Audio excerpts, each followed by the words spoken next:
Moving to oneness.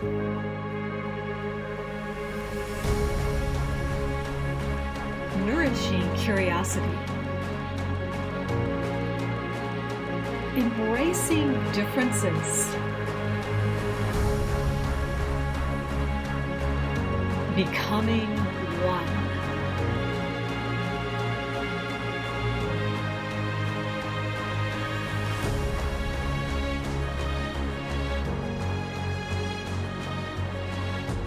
Trees around the world hold so much wisdom, have experienced so much, and they're eager to share it with you, with us, and especially they share a lot of wisdom with my guest today. So stay tuned to the Moving to Oneness podcast. Hello everyone, I'm Mylene Elke, and from Ireland, I have a wonderful woman with me that really loves to touch nature, to heal people, and just oozes into the landscape. But you see it, everyone, already. If you're listening on the podcast, do head over to the video, because she just is one with the landscape. So everyone, please welcome with me Juliet Duff from Ireland. Hello, Juliet. How are you? I'm so happy you're here, and it's such a pleasure to have someone who also is so strongly connected to trees. And when I say connected to trees, not just feel them, but loves them, emerges into them, or lets them be part of your body. So thank you for being my guest today and sharing your wisdom and your experiences with the listeners. Hello. Lovely to be here. Thank you so much, Mylene, for inviting me. Yeah, you have so much life experiences. It doesn't matter if you were a nurse, right, and helping humanity, and you were a health educator, or you're healing the landscape, and you're so curious about nature. So what brought you, or what drove you, or what called you to be, in a way, so strongly determined to support humanity and nature?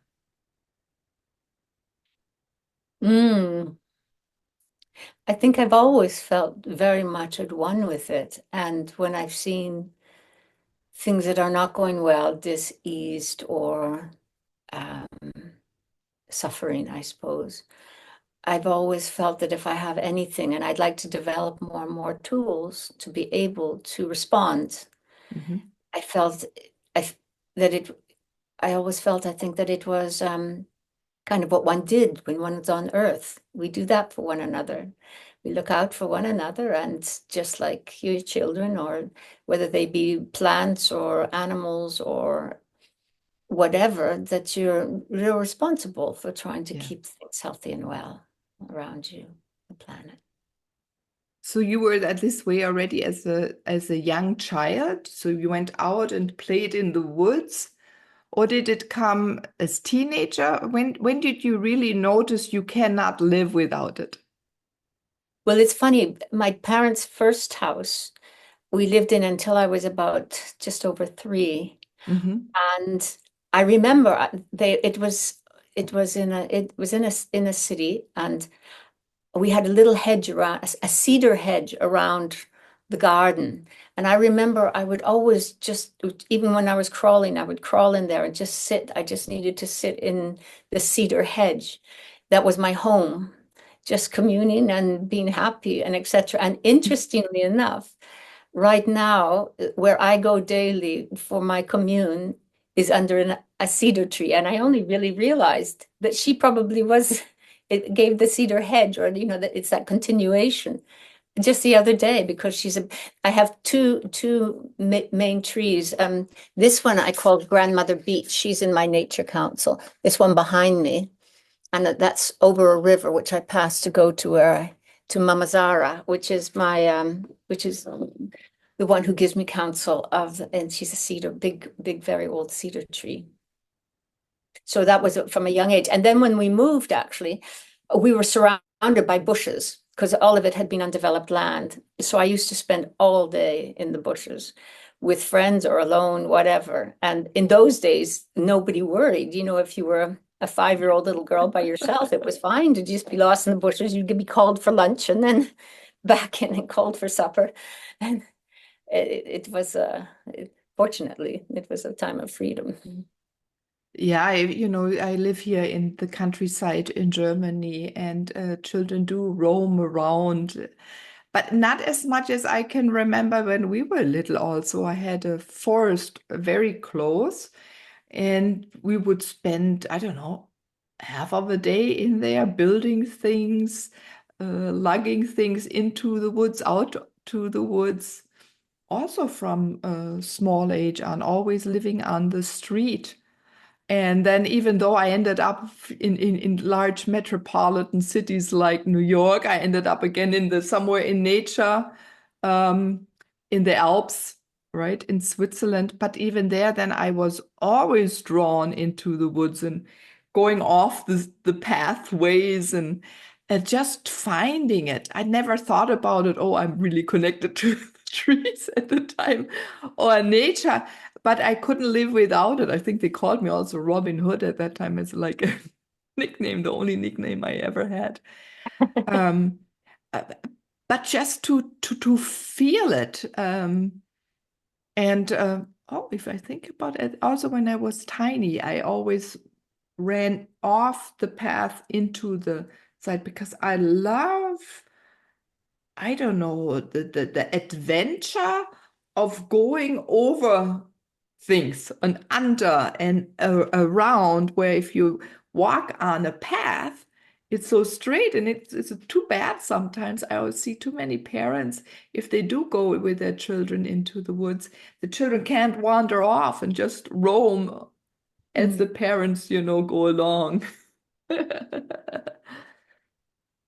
Yeah, and that love for a wilderness, you repeat it throughout your life. You're really curious. How many you went to many countries, right? I do know about Africa to get to know landscapes even more, different microclimates.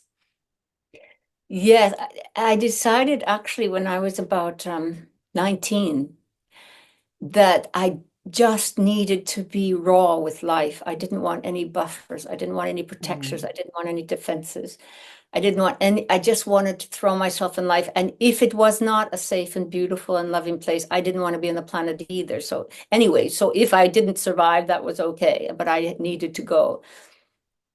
So at the age of 19, poor parents, I set off one morning. I told them that I suddenly had this idea. I had to go hopping freight trains around Canada. I wanted to see Canada, the bush, the wilderness, where no roads are, where just the trains go through. And I'd ride the boxcars. And they were, what? And when are you going? And who are you going with? I said, I'm not going with anybody. I don't know where I'm going, but I will receive the message and then I'll just go. So I need to tell you now because it could happen any day. And about a week later, I was in a party with friends, and I suddenly felt I need to leave first thing tomorrow morning. And I looked at buses to just get me out of the city. And there was one at about 8 in the morning. So I just called home and said, well, I'm going to come home soon, but I'll be gone by about 7 in the morning because I'm going to off on this adventure. I don't know how long I'll be, but etc. So So actually, my mother was very sweet. She said, well, I'll drive you to the bus station, dear, which she did. And so that was the beginning of a fantastic adventure of just being with nature, with everything, with very little.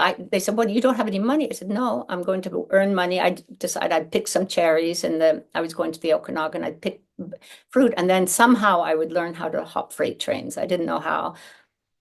So that really brought me to many wild places. And soon after that, I took an Outward Bound course. I don't know if you're familiar with it in Ireland, in Germany. So much there were German Outward Bound courses actually, but it was it was a school that it's around the world, and it was very much about people throwing themselves just or putting themselves right into nature and deep nature and confronting your weaknesses. So it always involved rock climbing, because, some people are scared of heights, but also when you get up, it's a lot of trust. You have to trust that the rope will hold you, and rappelling down, and then with whitewater kayaking. And that was always part of the courses. And then I worked in the wilderness school in Northern Ontario. So we would go off into the wilderness often they were uncharted areas, because this really was a wilderness. Nobody'd been exploring in it for a long time. Probably, in fact, we did a group of women, we were Wild River women, 6 of us, paddled from Lake Superior into the bottom of the Hudson Bay, James Bay. Wow. Going along an old whitewater fur trading river that they'd done long ago. But and on my 21st birthday, I spent on a 3-day fast in the wilderness in the mountains by myself, with just a piece of plastic to make it some kind of shelter, no food. I was fasting, a cup for water, and I would write on birch bark. I had pencil, and I had a journal. I did have a journal that time as well. So it was just 3 days of being able to be completely immersed in wild nature, which was just amazing. And then after that, I used to do a lot of solos. In between courses, I'd often go off by myself for 3 days and fast, just be in the wilderness. Now And I'm so curious. It's like a vision quest. Yeah, I can feel the deep connection. So share, what were the visions? Like when you go in fasting, you're really able to dissolve, right? You're really part of everything around you. Share that a little bit so people can understand what was going on within you and what they can expect if they become curious to try it for themselves. Because you're so wise first, in my eyes, you're so brilliant, of brightness and knowledge. So yeah, I would love that you share it with the world. it's probably going to happen the way you construct it in your subconscious, or according to what's in your consciousness. For me, I was in love with nature, and I knew it was going to be beautiful. And sometimes I'd hear wild animals. We were in bear country, but I wasn't. Fear was nowhere. I had no time for fear, because I just wanted to experience and explore and experiment and meet all my brothers and sisters and engage in life with them. So it was really beautiful. I do remember on one of my solos, on the first day, and often, because it was often in the summertime, and if it was hot, then I wouldn't wear clothes. So I would just roam. And because when you're like that, and especially if it's, in the summer, I would just find that I would start to nap and wake up and nap and wake up. Sometimes I'd walk around in the middle of the night, and then I'd come back and sleep for a little bit. I'd make a little shelter. Then I'd maybe get up, and I wasn't tired, so I'd walk around again. All the rhythms of society. And because you're not eating, it's not ruled by any meals a day, or by your hunger. So it was really exciting to be free of any of those limitations that you have, that, I can't do this because, you've got to sleep through the night, or you got to, it's going to be mealtime or whatever. It was, you could just engage. And on the first one, I was going to say, I was sitting for a while on a log. I was just naked looking out at the lake, and this hummingbird came and just fluttered its wings, but stayed what seemed like minutes just in front of me, and we just looked eye to eye, and it was the most wonderful experience. It was just like this very deep commune, and I've been lucky to be able to do that with a few other animals, like in Africa with a leopard and a lion, but just this time when you can just have that quiet moment, and you're not a personality, you're just a naked being in the bush, or at least I wasn't naked in Africa. You can't do that, but with I felt that with the hummingbird and with all the other animals that were in northern Ontario that I came across. You just felt like you were just one of them. You were at home, and it was, yeah, they were always very beautiful. I never really did something like this. I did spend a lot of time in nature, and I supported my son to be in a Waldkindergarten, which we call a forest kindergarten, where they in the woods, I don't know, from the morning till early afternoon. And he even stayed there. I don't know, he was always outdoors. They become so strong, and I sense that, and I wish that for many people, it enriches, first of all, our sensitivity, our feeling, provides strength. We can become more creative, right? When we're part of everything. Because it's like a chorus. I think nature is like a chorus, and there, if you sit still, or what is the word? You immerse, the word immerse always comes, because I think in that moment, our whole body expands, right? Even when you were sitting there, when that hummingbird was coming, we're so expanded, our particles are so wide because they go in communication with the surrounding or with the hummingbird. And that's why in shamanic terms, we would call you become invisible, right? Because we're so expanded, no one would see you if that's not interest to them, because the particles are just flying and humming and taking in and nourishing themselves. So if you're out there and really find fascinated what Juliet is talking about, do try it. And you don't have to go out at the beginning right away into in the bush, or in the jungle, or in the woods. Do it in the garden. If you only have a park because you live in the city, sit there, and sit there maybe a little longer, and see what the difference is between sitting there 5 minutes, or half an hour, or an hour, or 2 hours, or 5 hours, and experience, and maybe sit on something where you can even, like on a blanket, maybe that's not polyester, so you can sense what is below you, right? And I always invite people to sense what is far below you, right? The animals that live in the ground, or the worms, or even we can go all the way down to the fire of the magna. We think about it, or the root. I mean, there's so much.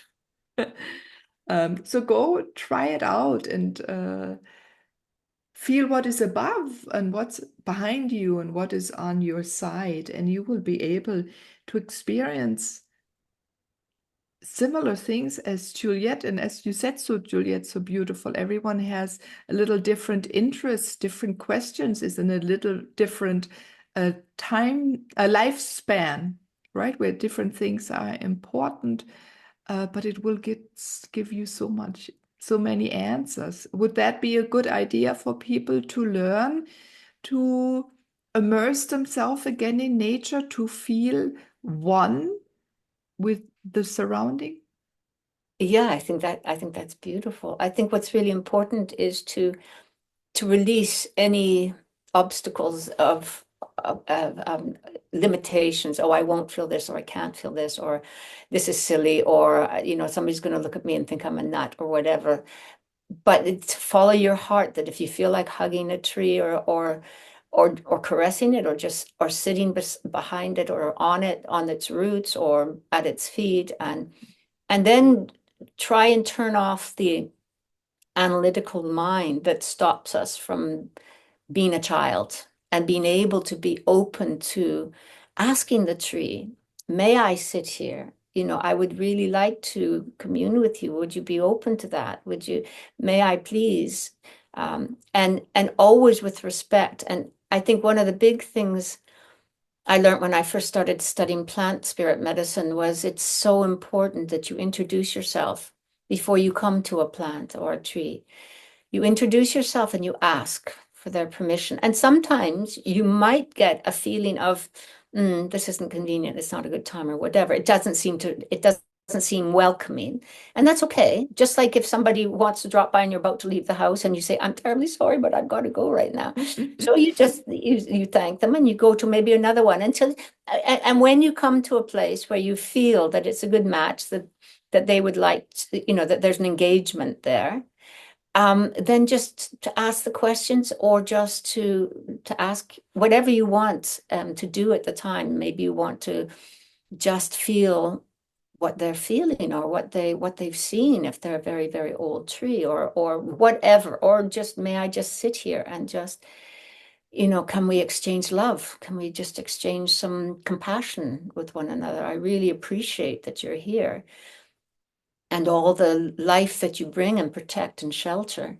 And may I sit at your roots and be under that umbrella of love, or whatever is sincere that comes up for you, because everybody's very different, but not to suppress the childlike wonder and awe that you can feel when you don't need to be an adult that other people are going to be, when you don't judge, when you're not judging your behavior or your thoughts as being inappropriate or silly, or just take off those filters and indulge, allow yourself to just be like a child and really just experience these beings as if they were alive. Pretend if you don't believe that, if you think, no, they're just dead, they've got no intelligence, they've got no whatever. Just say, but if they did, and I sat here, what would I want to share with them? Or play a make-believe game if you like at the beginning, if you really feel that you want to, but you just don't believe that it's possible, then just say, well, what if it was? And then play a game like that. And then allow yourself. The biggest thing is to allow yourself to be free enough and open enough to receive and not be trying to control, that I'm the only one who gives here, and I'm the one who controls the game, but just no, forget all that. Just be there with them. Yeah, I just can sense them. The what if. I really love that. The what if. To be creative, to become creative with questions. All right. So we can be surprised and then to listen. Because the word wander in English is so beautiful. You can wander around, right? But you can also wander and see what else is there, what we have not thought about or learned or experienced yet. It's unending. There's so many plant species. I remember as a landscape architect, they said, oh, thousands a day are dying. I said, oh my God, when I was a student, so 30 years ago, then that means so many species I never even saw or touched. And that's another invitation to everyone. Take your hands and touch and feel the different temperatures, the different humidity, the roughness of the bark, or when you take your shoes off. I love to walk barefoot since I'm a little girl. Shoes are really not for me. I do wear them outside when I go drive. But we can soak in also when we walk barefoot the magnetic field. And many of us nowadays don't even feel that magnetics anymore. The younger generation, they wear tennis shoes. They got plastic shoes in, right? Juliet and I both have experienced maybe still leather soles. Barely shoes have leather soles, where there was still the magnetic field or the magnetism of the earth was able to get into our body and nourish ourselves and exchange. So I do invite you to, in a way, harden your feet or let your soles to become curious what's underneath, the softness, the roughness, the wetness, the sliminess, I don't know, whatever, the muddy stuff. You were a barefoot doctor. Share a little bit about that. Give people a little bit of an inspiration or some tips. And where were you a barefoot doctor? Well, I was invited, I was asked if I would go and run a clinic for Hmm.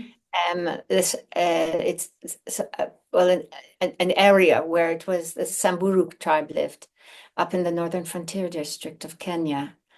Um, so yeah, it was absolutely fantastic. So the first thing I did, actually, it took a while for me to get my papers, even though I just went to work as a volunteer without Hmm. pay in a place that no other African, medic or nurse would go to because it was very remote. There was no running water, no electricity, no. There was a road, but I always had to walk in, which was about a 5-hour walk because I didn't have a vehicle. And then I do walking clinics, usually on the weekend. And it was just fantastic. So the first little bit, I went to live with a family. I lived in their hut, Madang hut, to learn the language because I felt I couldn't be of service to them. I would choose all the wrong priorities coming from a North American or a Western um, judgment of what are priorities. So I went to live with them to find out what they felt were their priorities in life. And one thing that really Mm. surprised me, for example, was, my priority coming from the West. I'm a registered nurse. I'm not a doctor. Coming from the West, is that we were brought up to think that our children and the people are the priority when it comes to health, and if something needs to die or if there's not enough food for everything. But I quickly learned that in their society, it was the animals, because if some children died, there was a continuity of the tribe. If they lost their herds, everybody would die because there would be no food.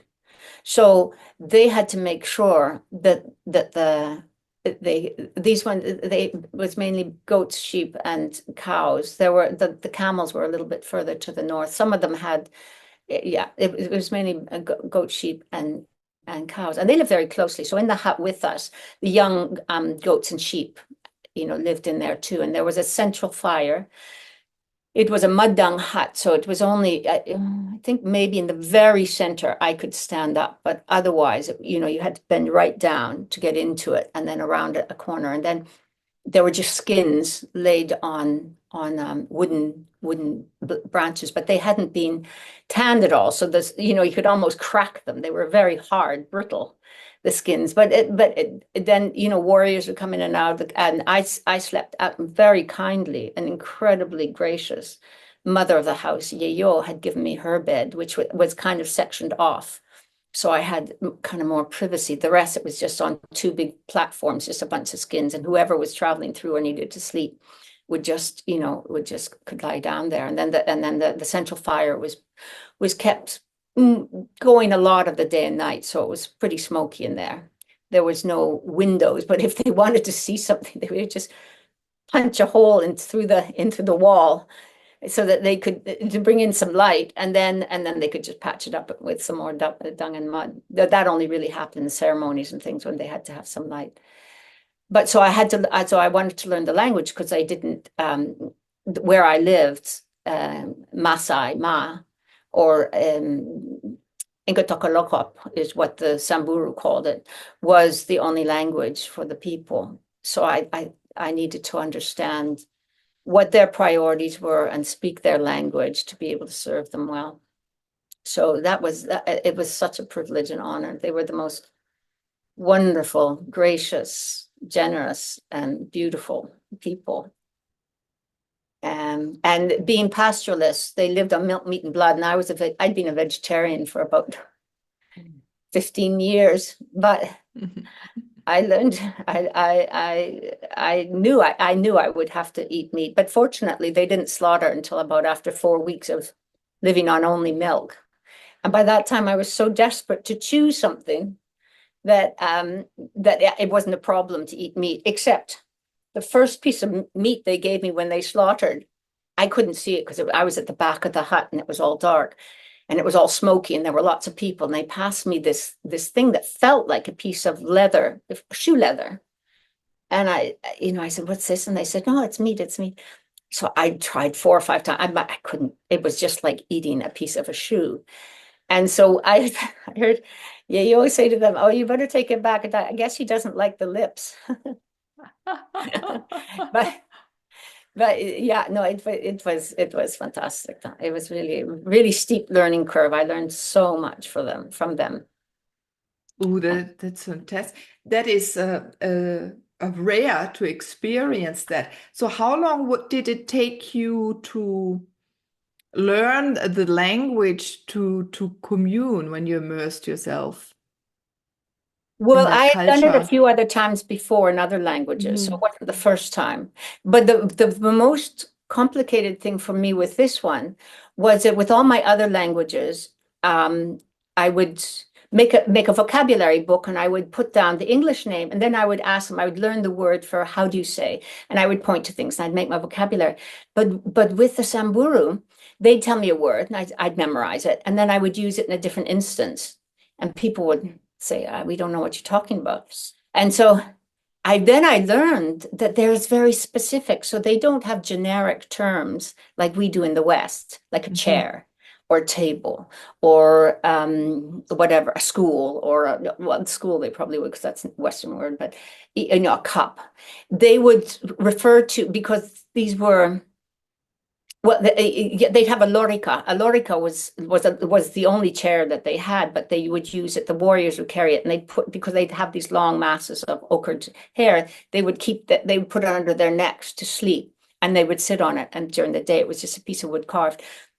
But the other words would be specific to, grandmother's cup or Ngogo's from Lysidican's cup. So when I went to another place and I would ask for Ngogo's from the Lysidican's cup, they'd say, no, what's that? They don't have a generic name for many things, for many, many things.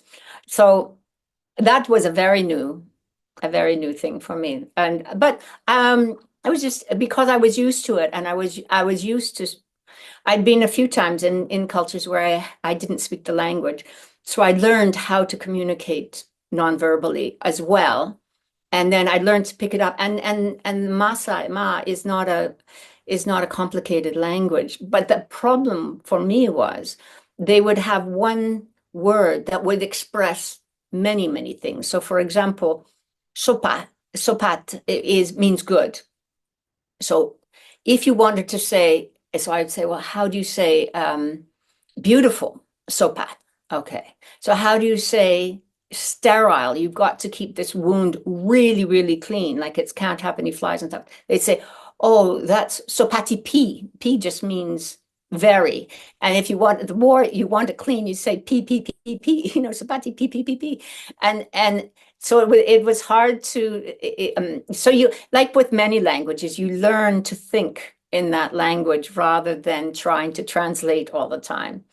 And many of the concepts that I was trying to bring being in the health and particularly preventative, like it was interesting, for example, with flies. The biggest problem I saw was that they let flies walk on the children's eyes. They'd be on the lips, they'd be in the milk, and they'd have terrible infections, and the children would have bad diarrheal infections, and the flies were straight from the fresh dung. And so it took me a long time. I was trying to, I'd point to flies all the time, and people didn't know what I was talking about. And eventually, one person came who had some English, and I said, "What is the word for fly?"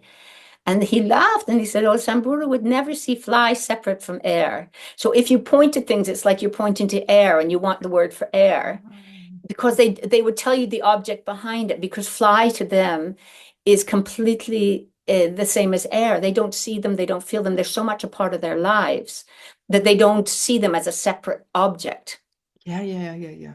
And so that took a while to try and get across. And of course, they didn't believe it at all, that these things could be bringing them pathogens that were causing all their eye illness and, the problems with the digestive tracts and stuff, their illnesses, the tummy tract. So, but generally, You see, at first I was told I was going to be working with a Samburu nurse, so I was very happy. But after about the second or third day working with him, he suddenly said, "Right, well, I'm off to look after my cows. You seem like you can take care of this, and I'll see you in a few weeks if I, or whenever I'm back." So that was kind of a shock. But it was fine because people were very receptive and they were so happy and appreciative that I didn't feel I had any problem. And I was really honored because there are four distinct categories in Samburu that nobody crosses those borders. There's the uncircumcised girls, then there's the Baratut, the Ndoye, then there's the Baratut who are married, circumcised, and they're having children. And then you have the warriors, and then you have the elders. And they're very distinct groups, but they invited me into each group as an equal.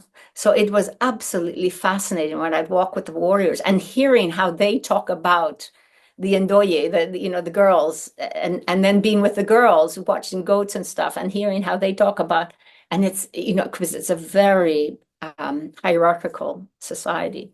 But anyway, yeah, so I started work.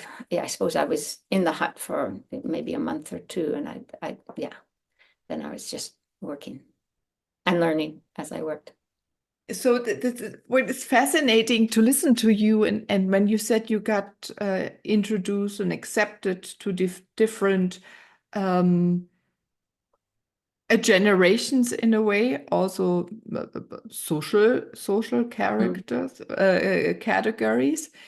It's very logic for me because I see you again naked in nature, where you're being accepted because of who you are. And again, there you're accepted as you are, and they all can see parts of themselves in you because you're so open. So there's something about you, even being naked all outside. Many healers long ago, right? There was exposing yourself. Being totally naked means you have nothing to hide. And I wish, okay, that the German comes through the FKK, right? The Blue Riders. But that if when we can walk this earth without clothing, most fears are gone. I mean, what do we have to fear about? And I wish we could go back and, that's a whole different other topic.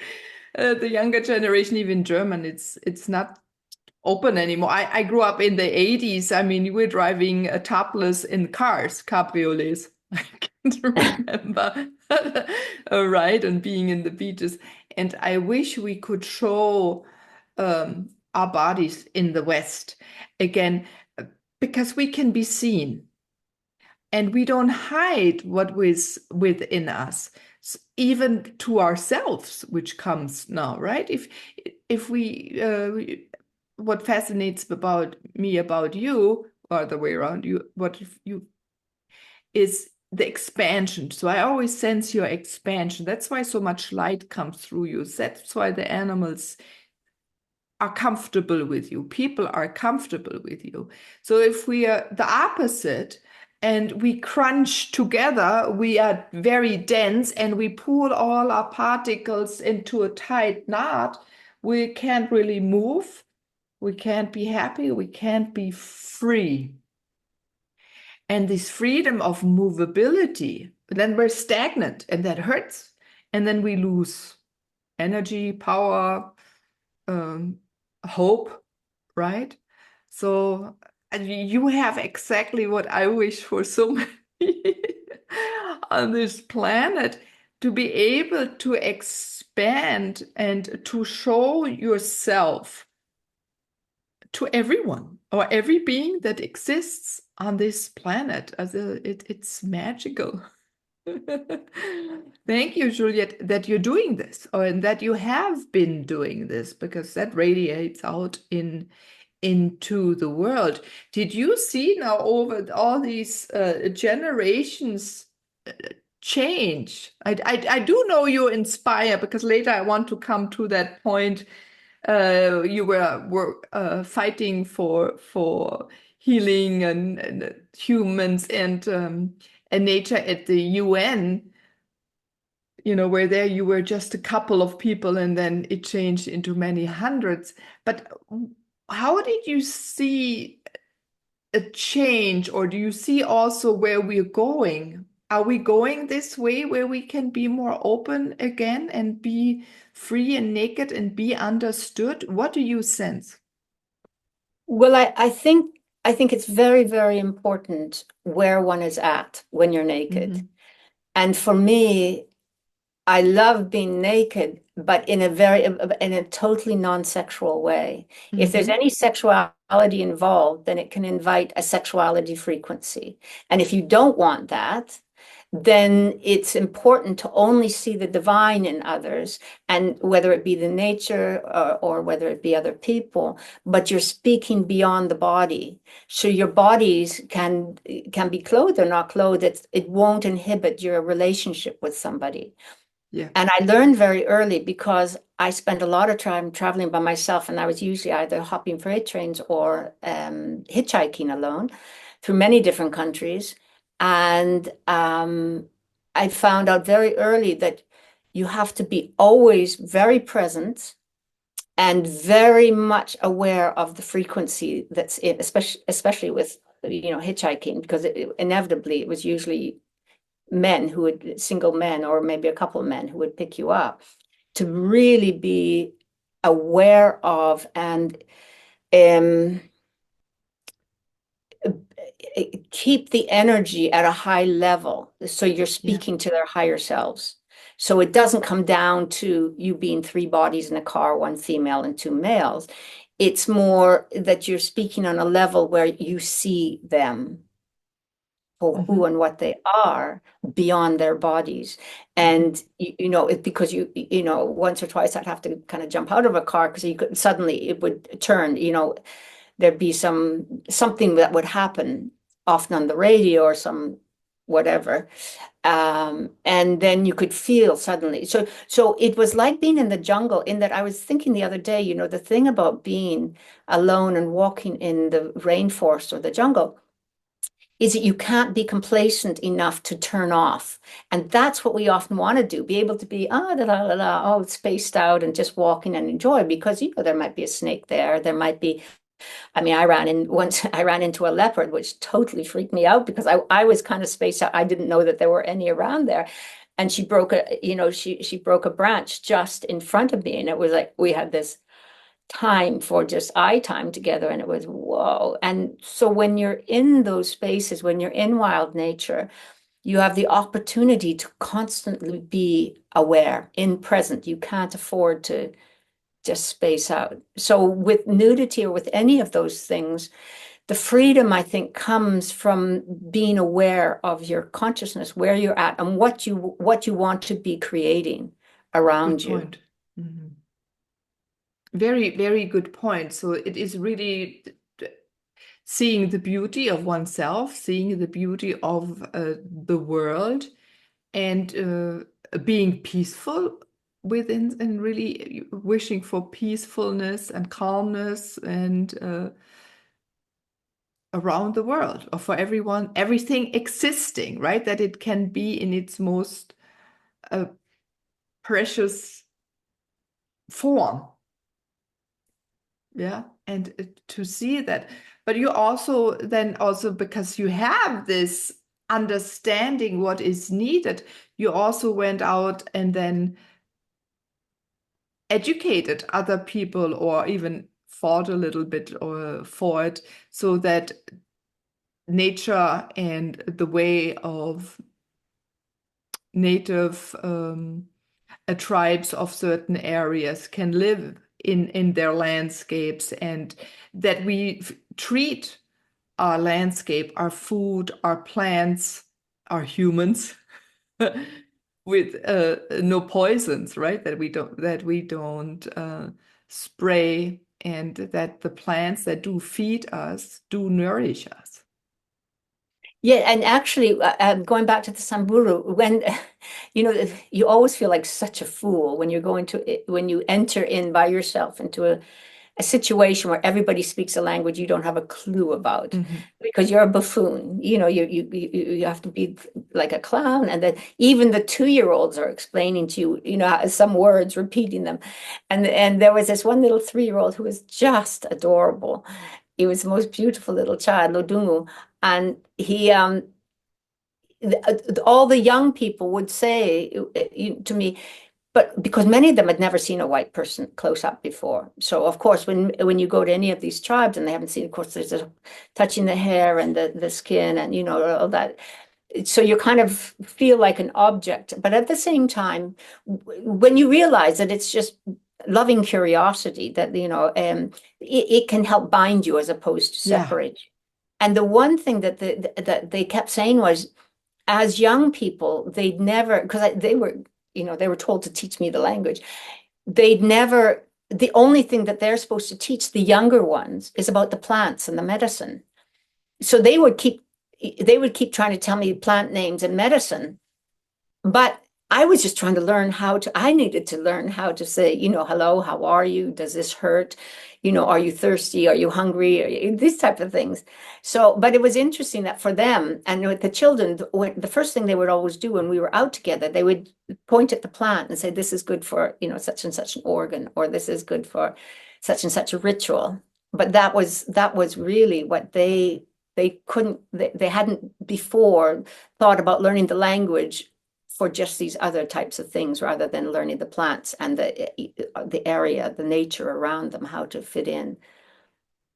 And they probably knew you also, right? They knew, they sensed you. They're so in tune with, I don't know, we could call it spirit, your energy field, your beingness, your purpose here, right? The purpose of your being is very plant-oriented, right?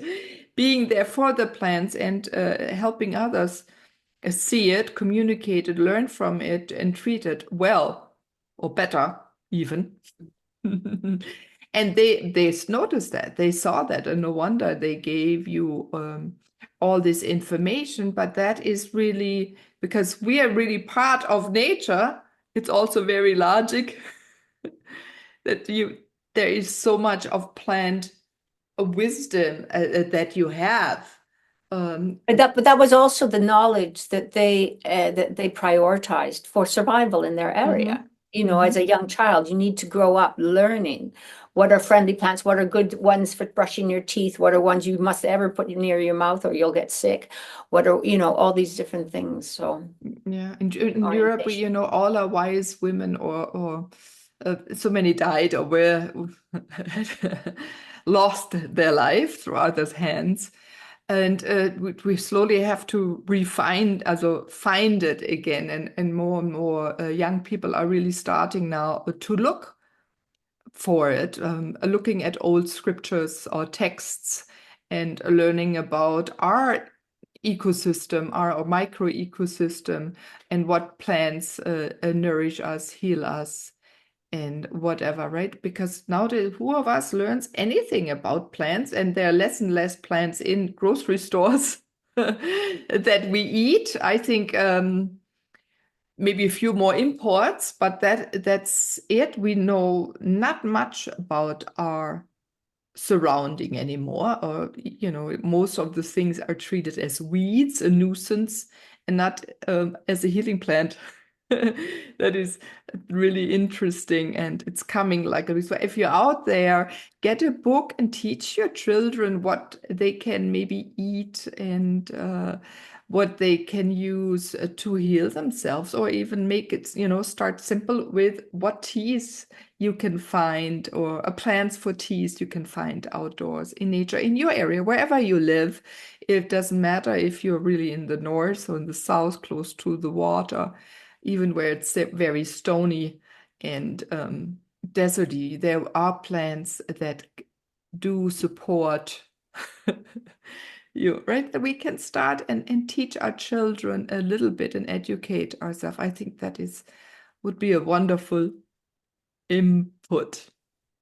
I think one of the most important things is one's attitude also before one even thinks of picking plants is to realize these are living beings that you need to respect and honor. And just as you wouldn't go to the market and if somebody was selling apples, just say, I'm taking, and fill up your bag and grab them from her. You would talk to her, you would ask, you would pay her for them, whatever. And nature's giving it to us for free, but it doesn't mean that she can be abused. So if like even, I shouldn't say even, but dandelions, for example, the most important thing is that no sprays have been on them and they're not by a roadside, because then they can be quite polluted with other things that aren't good for you. But if you're in a wild field, dandelion leaves are a great way to start. They are diuretic, which means they make you pee, so you don't want to take them before bed. But they're a beautiful plant. But if you go to the plant first, or if you're picking fruit, whatever, but just acknowledge and respect and ask the plant and ask them if they would release their beautiful properties for you when you pick them, and thank them at the end of it. And you don't even need to give them anything other than your blessings and your good wishes and your thanks. But I think this is really important. Whenever our interaction and our relationship with nature needs to change. And I think we're coming to a point too where we're going to it seems like it's starting to open up, that we can start to commune more with the actual plants, to ask them what their properties are and what we could use them for, and if it's good or not. But that's a whole different thing. And children, if you don't know about them, because there are poisonous things out there, it's, stick to the books. Dandelion leaves will not hurt you for sure. And nettles, but you have to learn how to pick the nettles so you don't get stung. But again, as long as there's no weed killer, no kind of pesticide on them or biocide on them, and they're not by the roadside where they've had gasoline or diesel or whatever fumes on them. Start to acknowledge the flowers in your garden. Go and talk to them. Just go and say how beautiful you are.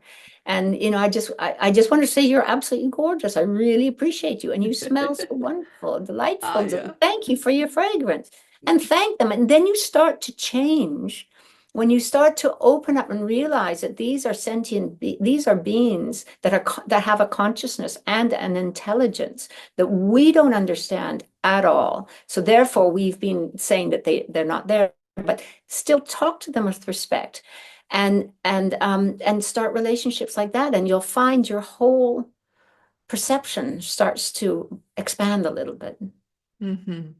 Yeah, this is for me, since I'm a little girl, I always felt really drawn and always saw the beauty. So that's how I relate. I see a beauty of a plant, or when I touch it, there's a love always for me for a plant. And there is how I relate to it. I'm also always this beautiful curiosity, and then there's automatically a happiness for me, and that's an exchange, and there goes a thankfulness is in it. That if I think there's a strong love, there's a strong a thankfulness in anything anyway, right? So yeah, they have so much to offer, and sometimes we just need one thing. I learned once there's Anastasia books I read. They take animals out. There was a woman who would take an animal out, and the animal would pick the herbs or things to get healthy again. Yeah, or wealthy in health. And then I thought, oh my God, we only need like one raspberry here, maybe a blackberry I find in the woods there, right? It's not also the many things. I need just one flower to be happy, or put it on my cheek, or feel the petals, not a whole big bouquet always, right? So, and which one attracts you? So to really become comfortable in following your own intuition, or where your body moves you. So our body also gets moved to places in nature that do you well, where you can get maybe information, or your system gets fed with energy, where you can just let go, become one with everything. Yeah, that is important. And you mentioned a council, that you go out into this beautiful place you have behind you. Are you allowed to share something they provide to you or to the world or this planet for us? Because you do converse also, not just for yourself, you converse often for the welfare of our beautiful globe. Yeah, very much so. I used to mainly talk to, up until, I guess, a couple of years ago, I was mainly the trees and flowers. And when I was actually, we were in Greece and we were in some ancient ruins, and I was dancing with the wildflowers and just telling them how beautiful they were and how much I was enjoying this. And they said, well, would you be willing to have a message to talk to the stone elders? And I said, stone elders? I didn't know that stone elders were. And I said, sure, absolutely. They said, well, they have a message if you'll have them. So I said, sure. And then they started teaching me and giving me a lesson in wherever we went in Greece about how there's all this very heavy kind of karmic energy embedded in the stones, and especially in ancient Greece, because of all the atrocities, all the human suffering and violence, and as well as the beauty and the art and etc. But a lot of this was still stuck in the stones. So they were giving me a process through which to free it, love it free. So that because they said now is the time has come that the earth can start to love free all of this sludge of eons or millennia of human miscreations that have brought so much heaviness. And it's also imprinted in people's minds and hearts and in almost in the DNA, but it's actually in the landscape as well and in these stones. So they gave me a process. So I did that when we were there. And then a while later, we were in the Cappadocia well, actually, well, I won't go into all of it because it's very convoluted, but ended up being in Cappadocia in Turkey. And the rock elders introduced themselves to me as quite distinct from the stone elders. And they asked me if I would do healing with them as well, because again, they were in the crossroads. They had the Crusades and I mean, so the invasions back and forth of so many different peoples. And so again, I did it there. And then when I came back here, it was interesting because then I was at the bottom of the tree and then the rock old elders, and we have a lot of stone ruins here. And they both laughed and they said, we had to take you. You had to go all the way over there to realize that we're here. You wouldn't listen to us when you were here. But there's so much embedded here in Ireland too, with an incredibly heavy history that has happened on this island. And so started doing that with them as well. And I've always kind of been with the elements. Water's always been, I've always communed with it. So it's opened up a lot. So my nature council now consists of Grandmother Beach and Mama Zara at the roots. She's right above the river. And then there's rock elders and the stone elders. And then there's the five elements.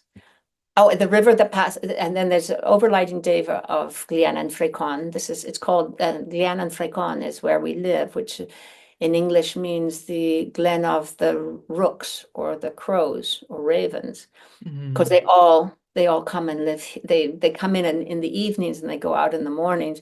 Huge swathes of them in all the big old trees here, and so overlighting deva of Glian and Frecon, crow is one of them. Pan, who I ran into, who I really introduced himself first of all when I was doing a course in Damanhur in Italy, and then gave me a really interesting, very dramatic test in Crete with a goat. That was it's actually on my website. I wrote up the story because it was kind of so extraordinary. So Pan is there, and And the river that runs through, because I'm just above a river, and then the five elements and the four directions. And then we're in a kind of a council around, and Mother Earth is in the middle of us, and then Divine Mother oversees, so kind of guides us as well. So yeah, sometimes they have direct messages. Sometimes I go just to listen. Sometimes they tell me at the time. Sometimes it comes to me at later times because we're kind of always in communication. And then, for example, a couple of years ago, Anne-Marie asked if there was a holy place in Ireland to go on the winter solstice. And so I asked the stone elders here, and he said yes, he would come. They're all connected around the earth. So, Yeah. and Newgrange is prehistoric um, monument there. And many people go there for the solstice because the winter solstice, the sun comes in at a certain shaft right at the dawn of the solstice in December. So I went and I just asked, the stone elders here to organize with them. And so they gave me a message when I went there, and I had my hands on them, so then it put me in contact with them, just like they had in Greece and in Turkey. So it's a worldwide web, of course, Yes, but yes, it has expanded beyond the trees and flowers and plants. Ooh, then I really want to thank you, Juliet, for all the work, the time, the energy, the love, the compassion you're putting into the world for all of us. That's what I sense and feel. You really are one with everything, and you combine, connect, relate or reintroduce, that's the word I was looking for, each other. And you also bring things that have been forgotten, that have been hidden to the presence, or even I've sensed you provided for the future, that it can be read by many others or heard or sensed. And bowing would be a bow to you for that humbleness. Again, I don't even humble. I don't have the word for it. It's so vast. It is. I'm so thankful that you are this woman. I've always been, since this girl, of the being on this planet for living your purpose of being this communicator and healer at the same time, right? Because the communication heals and this exchange heals. So your light, your love, your green. I love that there's so many greens are always around every time I see you. And everyone there is interesting. Some cultures, they have many words. And I know there's one Indian tribe that has even 300 words just for different green shades. And Juliet, you fit right in there. I don't know how many words you have for green in Irish. Yeah, and probably also so many, because there's so many shades of green on that island. So I want to thank you. But before I want to let everyone know, Juliet mentioned all of her website, that on her website there's the blog, and you should read the stories about Greece and etc. Her website is called journeyinghome.com, right? If I'm correct with this. So plunge into it and nourish yourself. And Juliet, if I think just about your website, each word, each letter is infused with that love that you have for any place on this planet. And you're so open and following the call to communicate with all different beings on different places around the world. And I still see you to go there and do that for many more years. And but I have one more thing. We could keep on thanking you, but that you took the time today to on a very short notice, everyone. She was right there. She felt also, I think, that urge that this a love, light, greenness needs to go out to you so you can replenish, nourish yourself, educate yourself, educate the ones you love, your community, and spend much, much, much more time in nature. And then it would be a good question, Juliet, for you. What would be so the final or the ultimate, the ultimate thing a person could do that comes right now if you think about it, or if the council is maybe telling you right now? I think it's just as your podcast says, it's feeling into the oneness that we are all. So there's nothing to fear, and there's no other out there. There's only to nourish and support and to love and to understand. And certainly right now on the planet, there is so much need for compassion and understanding and yeah, lots of opportunity. And I think relationships that are being very aware of, are we judging? Are we othering anybody, whether we see them on the news or whether they insult us or say something that we don't agree with or whatever, to realize that we're all beautiful, different, a beautiful diversity of aspects of the one. And so our possibility is to learn how to harmonize all this diversity as best we can to make a harmonious and beautiful world, because the world out there is very much a reflection of our internal world. Beautiful input, words, a flow of sound. I think it went into everyone's ear and body, and they could sense your words on the deepest level within, and will now, from now on, not be fearful of not being one, and do know that they're one with everything, and that they become more courageous to explore like you've been so courageous to explore the world and other humans and other plants around the world. So thank you very much. Again, thanks for sharing your wisdom. Everyone, do reach out to Juliet. She had so much to share and more, and she's a fighter in my eyes for a better time, a more fullness. May I say something to that? Because I got a very strong message about a year ago saying the time for fighting, any concept of fighting, is completely over. And I was given this image of something called paxier.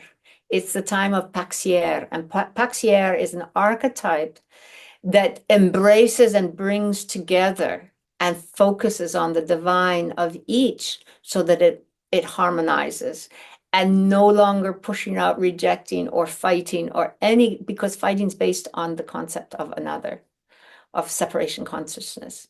And where we've now left that time, we now need to embody the oneness which we all are, which is a paxier energy rather than a fighter energy. Even the warrior, because I was looking at Rainbow Warrior and it was saying that was for that time.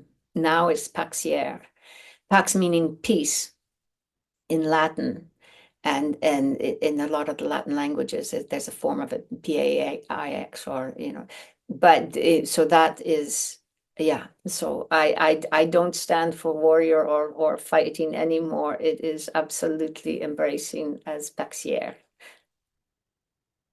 So the peacefulness within creates the peace outside and the other way around. So everyone feel your harmony and balance, and bring that into yourself and share that with the world.